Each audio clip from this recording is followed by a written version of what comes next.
All right, a very big welcome to you, my dear listeners from far and near. This is yet another episode of The Truth with Ben Jokes, your number one political talk show. If you blow whistle too loudly in the Senate, no senator will support you. Shehu Sani recounts ordeal. That was Senator Shehu Sani there talking about the suspension of the Senator Natasha that went unopposed by other senators. He said when he was in the Senate, he reviewed the actual salary of a Nigerian senator and it almost earned him a suspension. In other words, the Senate, the Nigerian Senate, is a cult, and anytime any truth that threatens the cult is publicly stated by any senator, that senator will be isolated and maltreated. And that is the exact thing Senator Natasha is going through as we speak. This is a classic case of a nation completely captured by the ruling class. And few hours ago, Aso Rock was heavily disgraced. You know, when I say that Aso Rock is disgraced, I see Aso Rock as a separate entity, as a symbol of the nation Nigeria. And when it is occupied by criminals, then you find that it has been desecrated. Two disastrous statements came out of Aso Rock. First, it was a statement on the economy, and in multiple ways, that particular statement confirmed that Nigeria will suffer and many will die until 2027. Then next, it was a statement from Remi Tinubu. This statement was subtly blaming Senator Natasha. She all but said Senator Natasha invited the sexual harassment upon herself. How can it be heard that in 2025, such statement supporting sexual harassment is coming out of the seat of authority? And just as Nigerians were yet reacting to that, that update on DOYIN OKUPE began making the rounds. DOYIN OKUPE, former obedient who decamped to the Tinubu camp, dies at 72. Before I show you details of these top stories and how Nigerians reacted, let me quickly show you these videos. The first video here is from lawyer Frank Tietie reacting to Senator Natasha's suspension. See the video. No. And there is no due process. In fact, due process has been murdered by a cult of misogynist senators. And it's sad. It's a sad day for our democracy. So nobody should talk about due process. Let me tell you, because we are dealing with issues of fair hearing here. You cannot, and again, it's illegal by our laws, and I'm talking about Article 13 of the African Charter of Human and People's Rights Ratification and Enforcement Act is a Nigerian law, which says that you cannot actually, every Nigerian has a right to participate either directly or indirectly in the government or governance of his country. So you cannot even suspend, you cannot contemplate suspending a senator or a House of Assembly member.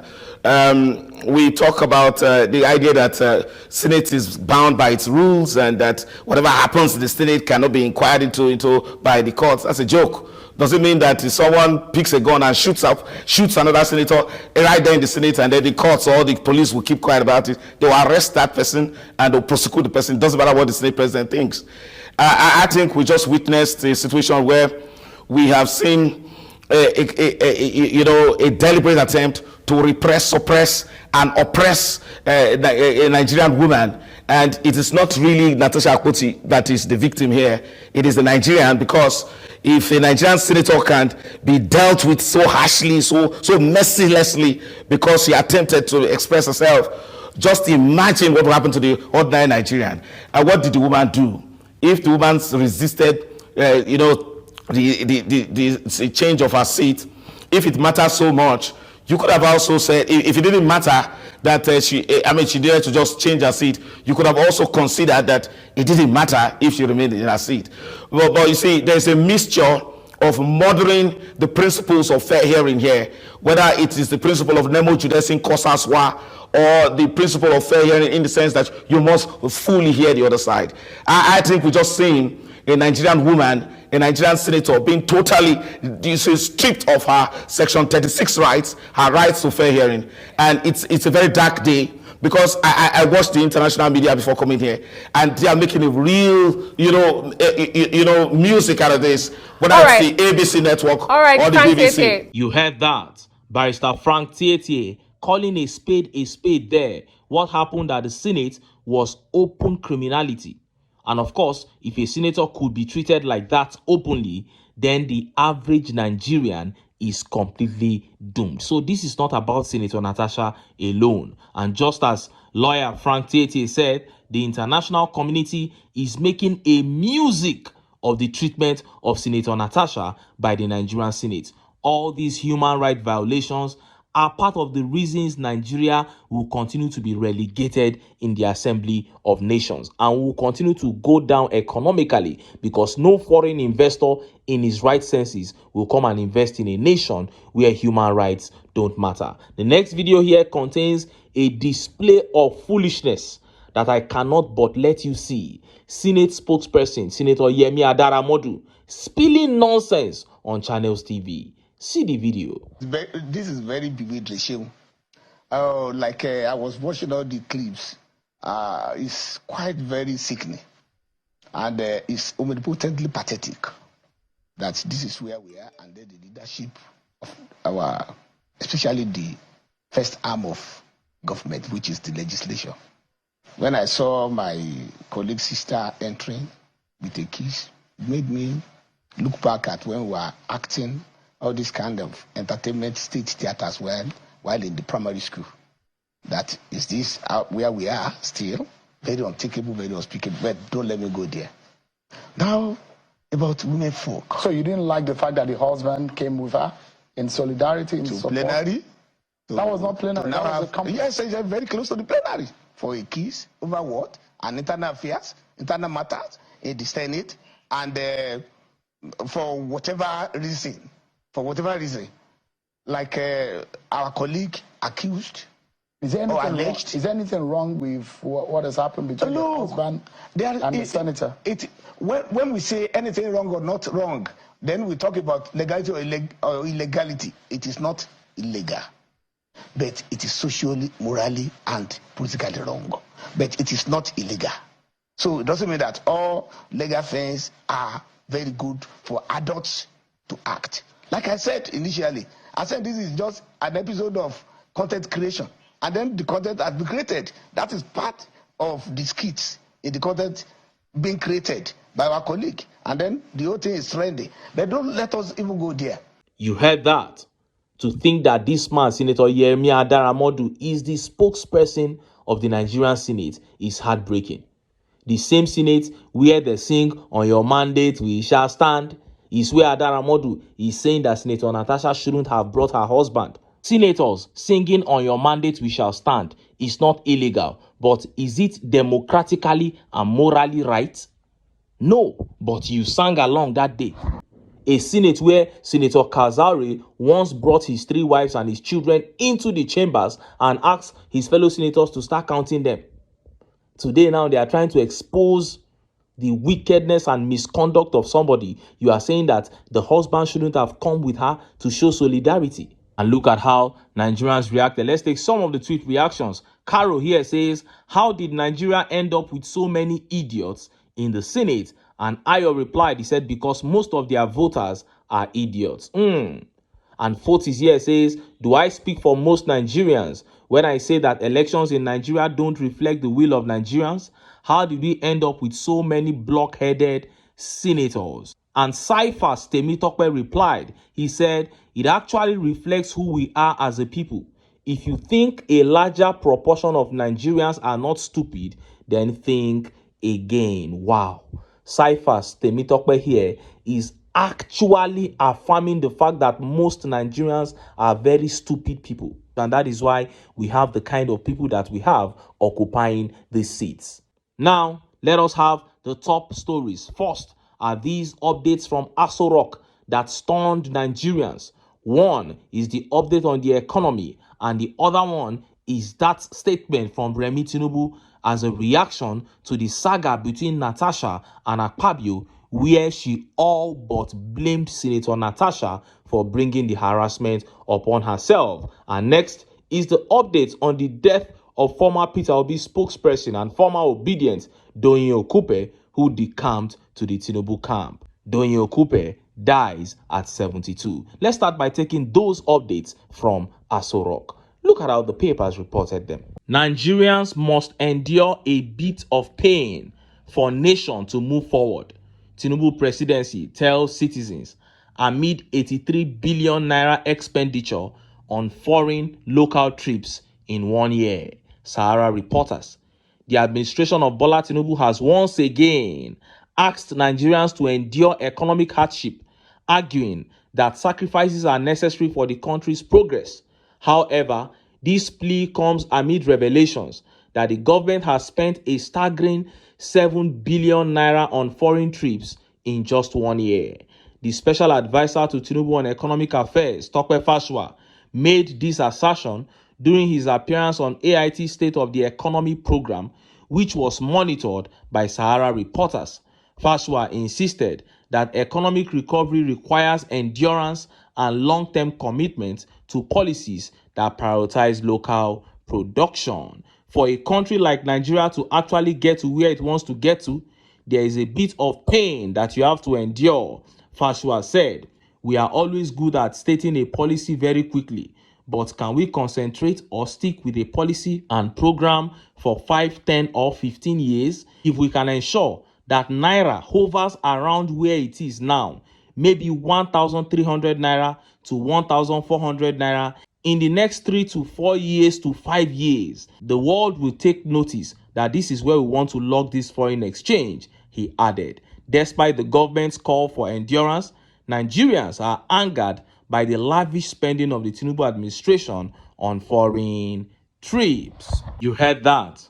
Now, for the very first time, the special advisor to Tinubu on the economy, Tope Fasua, appeared on the State of the Economy program organized by AIT. And they actually announced this. They've been talking about this program for 3 days for Nigerians to gather to hear some words of hope from Tope Fasua, who is the special advisor to Tinubu on the economy. But what did Tope Fasua say? He got on the show and began to talk about Nigerians enduring pain. This is about 2 years now that Nigerians have been enduring pain, and this man is still talking about enduring pain. But this edition was actually special because he said we should learn how to sustain policies. That policies should be able to last for 5, 10, 15 years. He's giving us an insight to how long this suffering will continue. Then he said if we are able to keep the dollar at between 1,300 to 1,400 for the next 3 to 4 to 5 years, meaning all those lies about they will make exchange rates drop, they are now coming out to tell us that those things are actually lies. The exchange rate is not going to drop. And if they are talking about 1,314, you should know that it's going to rise far above that. And he is already telling us that if we can keep it at that level in the next 3, 4 to 5 years, then it is okay. So this is a confirmation of the words of one of the media members of Tinubu, Sunday Dare, who said that the prices of food items will never get back to what they were before Tinubu came into office, meaning Nigerians are doomed as regards the economy. And just as Nigerians were yet reacting to that update from Remi Tinubu began making the rounds. Look at how the papers reported it. Natasha, Akpabio led Senate doing needful. Women should learn not to be cheap for men to harass, says Remi Tinubu. Remi Tinubu says the Nigerian Senate was doing the needful in addressing the sexual harassment allegation against Godswill Akpabio by Kogi lawmaker Natasha Akpoti-Uduaghan, adding women should not put themselves in a position men can harass them. Mrs. Tinubu, in a statement on Thursday by her media aide Busola Kukoyi, described the Senate as a mature chamber to be treated with respect. I know, with what is going on in the Senate, you may say, why am I not taking a position? Mrs. Tinubu said, referring to Mrs. Akpoti-Uduaghan's sexual harassment allegation against Mr. Akpabio. I believe that the Senate is doing what is needful because that's what it is. It is an inside place and it is a mature chamber. It is a mature chamber and he should be treated with respect. It is an honor for you to be in that place alone, Mrs. Tinubu said. Mrs. Tinubu, a former senator, said, women in the Senate must carry themselves in a manner that men cannot talk to them anyhow. I was there for 12 years, even in my younger days, and I'm still trying to look young. But people compliment you all the time. Only that women, raise yourself. Don't be in a position that men will be talking to you anyhow, Mrs. Tinubu said. What a disgraceful statement coming out of Aso Rock. Remi Tinubu, the supposed first lady, is saying that women should not put themselves in a position to be harassed. Now, they could talk about indecent dressing. But look at Senator Natasha Akpoti. That lady has never dressed indecently. She has, to the point that she even has her hair always covered. So I don't know what this woman is talking about, what position not to be harassed that she's talking about. The only crime of Natasha is to be elegant and beautiful. That is the only crime. Are you saying she should not be beautiful again? Are you saying she should go and destroy herself? She should go and alter herself from being beautiful so that Akpabio will not see her? Is that what you are saying? What a shameful statement coming out from a woman who is supposed to be held in high regard. And Yemi Daniels here says, this is the same rat that was dragging Dino Melaye up and down in the other Senate. I hear you, Mama Needful. I remember her saga with Dino Melaye back then in the Senate when she was shouting. And now this is what she has to say about another woman. And this studio by Folaranmi says, at Remi Tinubu is unfit to be Nigeria's first lady if she believes women are to blame for harassment instead of holding men accountable. Senator Natasha stood against abuse of power, and no woman should be shamed for demanding respect. Leadership should empower, not degrade. That is it. And just as Nigerians were yet reacting to this, that update on the death of former obedient DOYIN OKUPE at 72 began making the rounds. Look at how the papers reported it. Breaking: Dr. DOYIN OKUPE is dead, Sahara reporters. According to sources close to the family, Dr. Okupe had been critically ill in the weeks leading to his demise. His health had reportedly deteriorated significantly, prompting concern among his loved ones and supporters. Sahara reporters confirmed that his death was linked to cancer, marking the end of a long struggle with the illness. Sahara reporters had reported in October 2023 that Okupe was hospitalized with prostate cancer and was flown to Israel for treatment. However, it was learned that his condition did not improve as he and his family expected. Okupe was first diagnosed with prostate cancer 16 years ago and later developed sarcoma in his right shoulder. Well, rest in peace, DOYIN OKUPE, one of the spokespersons of Peter Obi's presidential campaign in 2023. But then we got into 2024, late into 2024, and the music began to change. DOYIN OKUPE began to make appearances on, many mainstream media houses and began supporting the Tinubu regime. Nobody knew why. It's just switched camp like that. At a time that poverty, insecurity, everything was ravishing Nigeria, the same things that you campaigned against in 2023, when it became worse, you now began supporting. I don't know if the man maybe was having maybe his health deteriorated and he was having problems paying his bills. So he needed support. I can suspect that was what happened, because he was just moving from one media house to another. So maybe he needed help paying his medical bills. If that was what happened, then it was such a shame, because I am very sure that if he had come out openly to say it, not even Peter Obi himself, the obedient family alone could have raised what amount of money was he needing. If money could cure him, if it was money that could cure him, what amount of money did he need that he had to switch camp and embarrass himself in his last days on earth? Look at someone like Pa Adebanjo, died a hero. Pa Adebanjo died a hero, stood for a good cause before he died. The day he passed on, everybody, including the opposition, was singing praises of him. But the same cannot be said about Doyin Okupe, and I really feel sorry for him. Anyway, make I leave am here. Make I still enter town. Make I go get some ogbonge political news wey una go like. Why? Because of una. Now I dey here, so don't go away. Don't go